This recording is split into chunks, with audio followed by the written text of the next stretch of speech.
A principios de 1996, en la zona metropolitana de la Ciudad de México, entonces llamada el Distrito Federal, tras 2 meses de una enfrascada conversación y negociación entre la familia de un hombre y sus captores quienes lo tenían retenido en contra de su voluntad, esta organización percibe que la familia no va a pagar, por lo que toman la decisión. Someten al hombre y el líder, personalmente, le corta una oreja con unas tijeras de 50 centímetros de largo. Este es el caso de Daniel Arizmendi, mejor conocido como el Mocha Orejas. Comenzamos.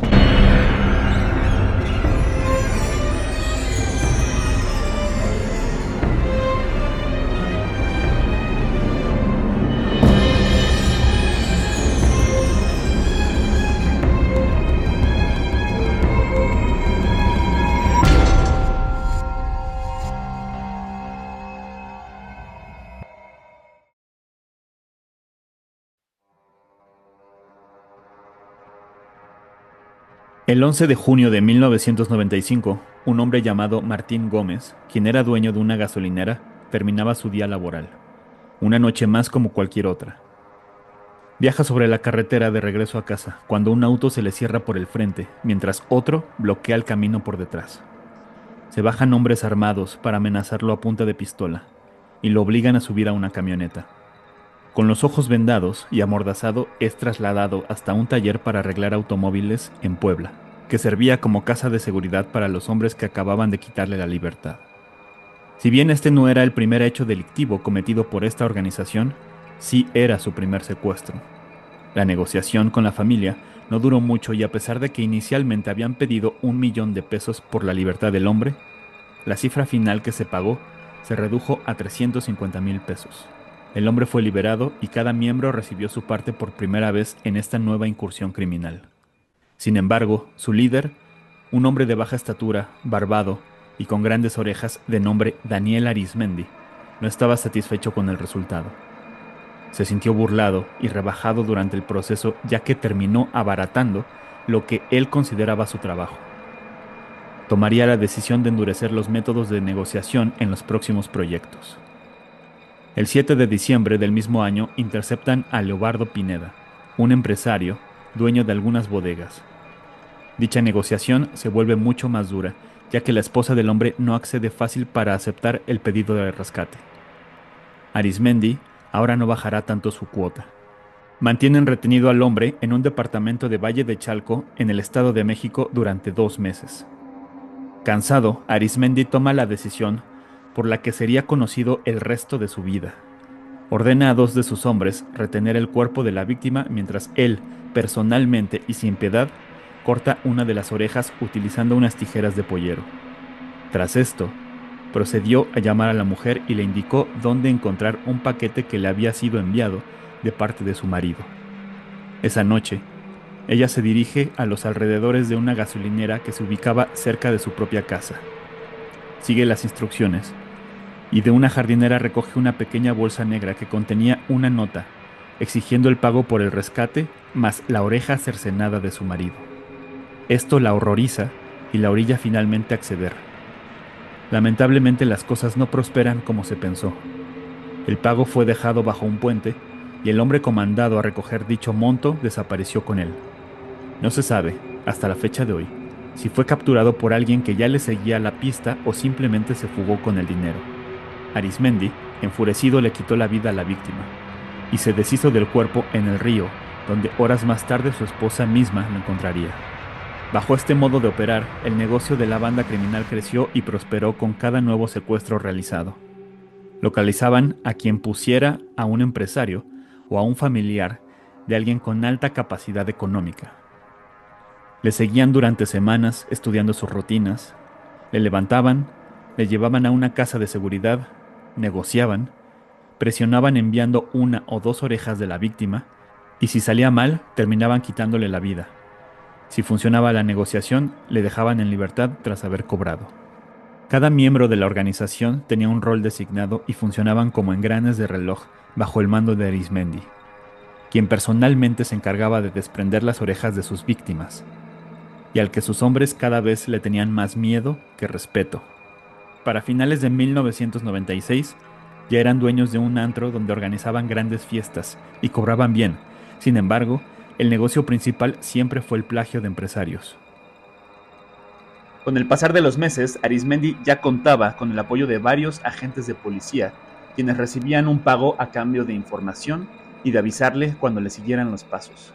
Sus acciones harían eco en todos los medios de comunicación y su reinado de terror comenzaba a correr como virus en la sangre por las venas del país.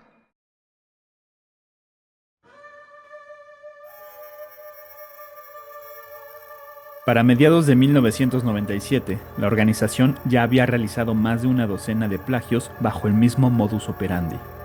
En la mayoría de las ocasiones, los familiares accedían a pagar después de ser presionados por el ya característico método de Arizmendi.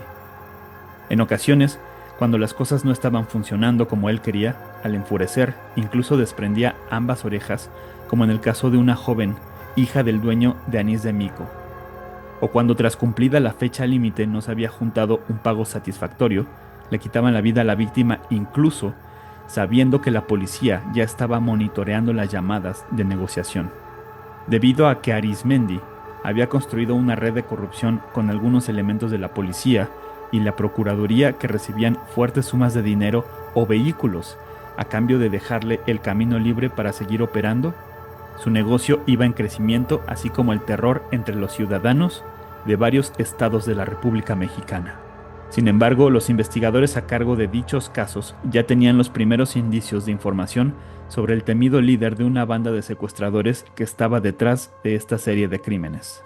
Se mantenía un intercambio de información entre la Procuraduría del Distrito Federal y la PGR, ya que la mayoría de los casos se extendían entre estados como Morelos, Puebla, el Estado de México y la Ciudad de México, entonces llamada Distrito Federal.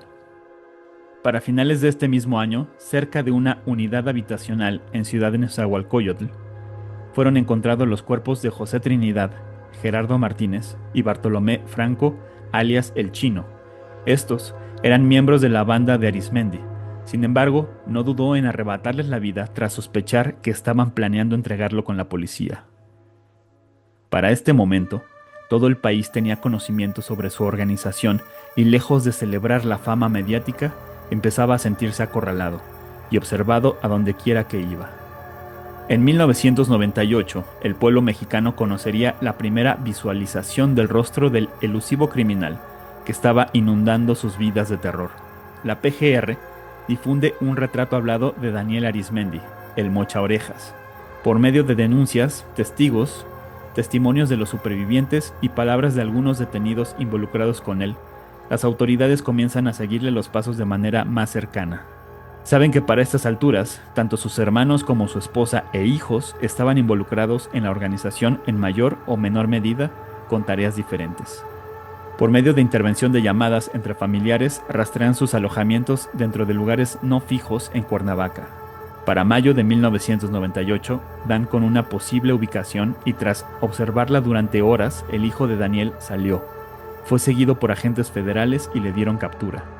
En la misma locación se le dio captura a María de Lourdes, esposa de Daniel, quien se le halló en posesión de alrededor de 50 millones de pesos y estaba acompañado de su hija, su nuera y su nieto. Gracias a esta aprehensión se dio a conocer que todos los cómplices utilizaban identificaciones y papeles oficiales con nombres falsos, pero el hecho de que estuvieran tramitadas legalmente indicaba que había personas involucradas dentro de las oficinas de gobierno destinadas a la elaboración de este tipo de documentos. Para julio de ese año, su hermano Aurelio también había sido capturado y se le habían decomisado alrededor de 20 casas de seguridad a la banda criminal. Cuando Arizmendi se enteró de que su familia había sido detenida, poco le importó. Para lo único que realmente le motivó fue para esconderse en otra madriguera. Con cada paso, se estaba quedando cada vez más solo, porque la gente que estaba a su cargo comenzaban a caer como moscas.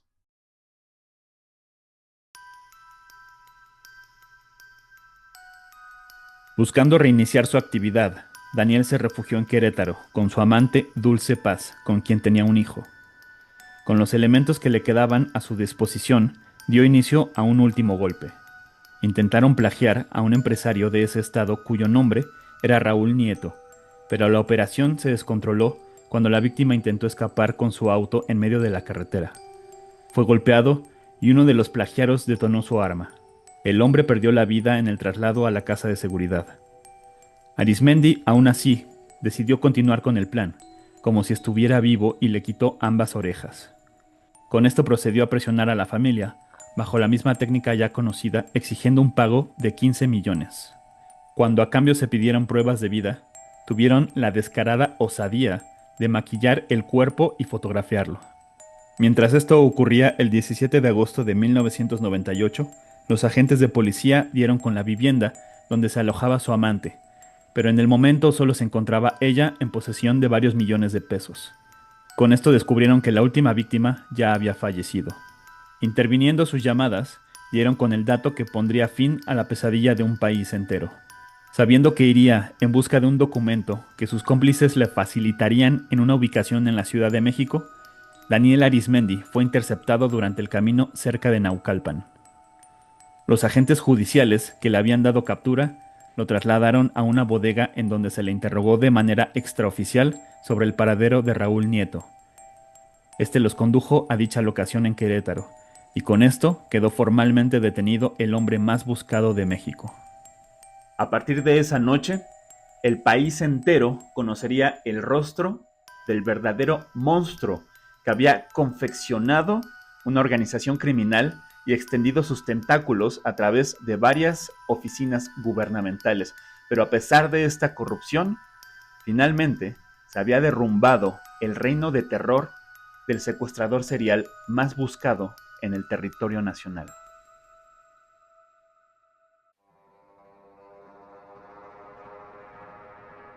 La infancia de Daniel Arizmendi López estuvo plagada de carencias y maltrato físico. Nació el 22 de julio de 1958 en Morelos, hijo de Catarino Arizmendi, un hombre posesivo y celoso, y María López. Ambos utilizaban métodos de castigo con golpes y palizas.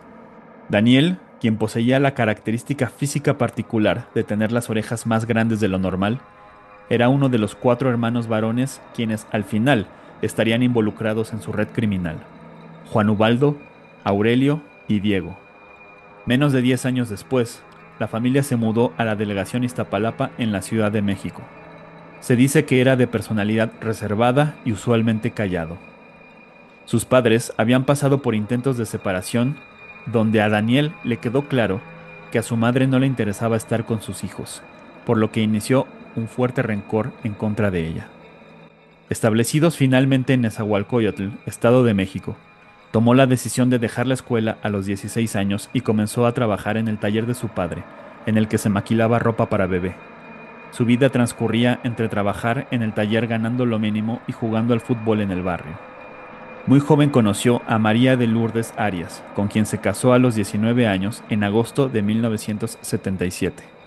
Como producto de esta relación, tuvieron 2 hijos. Sin embargo, como padre, comenzó a repetir el mismo patrón, siendo frío, sin demostrar cariño por su familia. Brincaba de empleo en empleo, ya que sumado a su irresponsabilidad y alcoholismo, el dinero ganado no era suficiente para proveer. Cuando su esposa comenzó a trabajar como enfermera, su personalidad celosa y posesiva empezó a relucir, y esto causó mucho conflicto entre la pareja. Cuando su búsqueda de trabajo lo llevó a un breve paso por la policía judicial, conoció gente a la que le aprendió mecánicas para abrir y encender autos ajenos. En este punto, despegó su carrera delictiva. Apoyado por su hermano Aurelio para cubrirlo, y quien ahora laboraba dentro de la investigación de autos robados, formó una pequeña banda de robaautos operando principalmente en estacionamientos de centros comerciales. Cuando aprendieron la manera de manipular los números de serie alterando el metal, su negocio creció revendiendo automóviles robados. Su capacidad de negociación era tan efectiva que logró involucrar a varias personas que trabajaban dentro de dependencias del gobierno vendiéndoles autos. Durante algunos años, y con un breve paso por la cárcel, el negocio se mantuvo. Sin embargo, llegó a un punto en el que ya no era tan redituable por varios factores, incluyendo el número de miembros dentro de la banda y la cantidad de sobornos que les era necesario otorgar. En ese momento y por casualidad, Arizmendi escuchó sobre el plagio de un hombre y que se pidieron millones de pesos a cambio de su libertad. Fue ahí donde entendió que ese era el siguiente escalón en el ascenso de su organización criminal.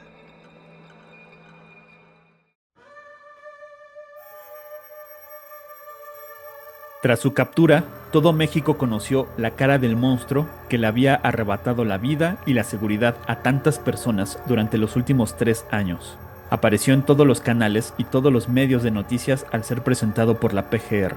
En una entrevista con Javier Alatorre, de duración de casi 13 minutos, sin ningún filtro ni piedad, aseguró que el juntar grandes montos de dinero nunca fue el objetivo para él, sino el saber que podía lograr terminar cada negocio y burlar a la policía como si de un reto se tratara.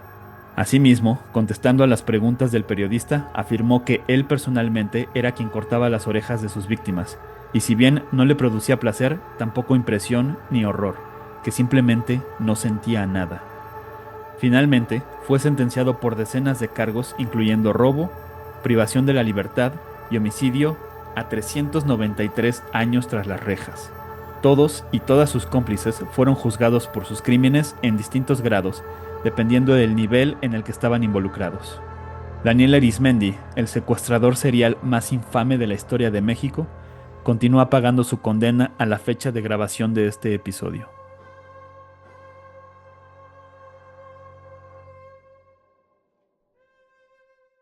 El reinado de terror de Arizmendi, yo personalmente creo que además de que tuvo que ver con que sí es un tipo astuto, es un tipo bastante agudo en su visión, entre comillas, empresarial, para hacer crecer un negocio criminal desde cero. Creo que además de eso, tiene mucho que ver el tipo de corrupción que había en esa época, a finales de los 90, mediados de los 90. Porque si bien hoy en día los mexicanos y las mexicanas entendemos que la corrupción sigue habiendo por todos lados y en muchas oficinas del gobierno, sí creo que actualmente es más difícil para quienes cometan actos fuera de la ley lograrlo con éxito, ya que están más expuestos incluso a la opinión pública, ya que todo el mundo tiene un celular con cámara y es mucho más fácil grabar y exhibir ante los ojos de todo el mundo. Y en esa época la corrupción se escondía más por debajo de la mesa y además estaba más normalizada. Además, creo también que es siempre, siempre muy necesario reafirmar el tipo de maldad que puede tener un tipo como este personaje.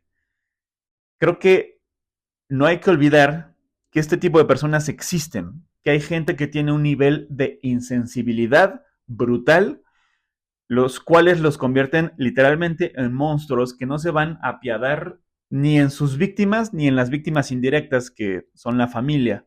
Jamás, no les interesa, lo único que les interesa son ellos mismos y el ascenso de su carrera criminal. Es lo único que les interesa. Y finalmente, recalcar y recordar siempre que quienes perdieron al final en esta historia siempre son las víctimas. Hay muchas personas, a raíz de todos los casos de los que fue responsable Daniel Arizmendi y su banda, que quedaron marcadas de por vida, no solo físicamente, sino también psicológicamente, emocionalmente.